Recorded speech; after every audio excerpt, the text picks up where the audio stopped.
Avec cette image publiée sur le réseau social X, le CENTCOM officialise la reprise du blocus des ports iraniens.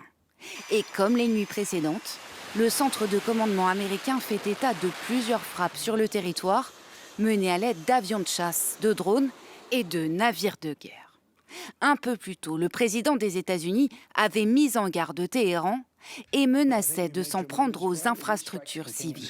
La semaine prochaine, ce sera le tour des centrales électriques, puis celui des ponts. Nous allons détruire toutes leurs centrales électriques, nous allons détruire leurs ponts, à moins qu'ils ne s'assoient à la table des négociations. L'Iran, de son côté, reste inflexible et rejette la responsabilité de la rupture du cessez-le-feu sur les États-Unis. L'Iran n'a jamais quitté la table des négociations. Ce sont les États-Unis qui ont rompu le protocole d'accord d'Islamabad. Nous n'avons rien fait de tel. Le fait qu'ils souhaitent que l'Iran revienne à la table des négociations est une demande qui ne sera pas satisfaite. En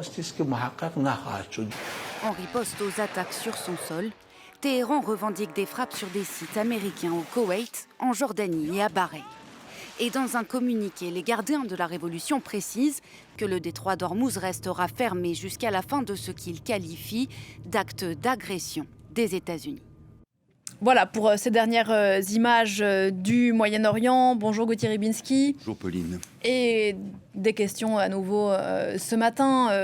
On voit que la riposte iranienne se porte à nouveau sur les intérêts américains dans les pays du Golfe, Bahreïn, Jordanie, Koweït, qui ont été visés. Des pays que l'on sait sur une ligne de crête depuis fin février, et le lancement de l'opération militaire américano-israélienne contre l'Iran.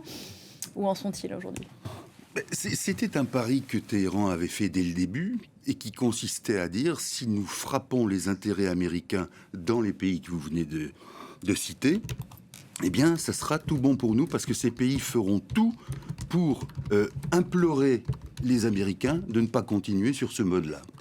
Et on s'était dit, c'est quand même un pari risqué, d'autant qu'en plus, il y a un passé pas si vieux que ça d'animosité entre ces pays du Golfe et l'Iran, sur fond pas tellement de différences entre sunnites et chiites, mais sur le fond d'une rivalité pour le leadership plus ou moins vague du monde arabo-musulman. Donc, c'était pas gagné cette affaire. Et là, c'est en train d'être le cas, puisque ces pays se proposent pour être médiateurs et surtout dire aux Américains, nous risquons de payer très fort ce type de politique. Et d'ailleurs, nous sommes prêts à payer précisément pour que vous, Américains, vous leviez le pied et que ça ne mette pas en cause les programmes plus ou moins pharaoniques que certains de ces États ont prévu de mener dans la perspective des 10 années à venir.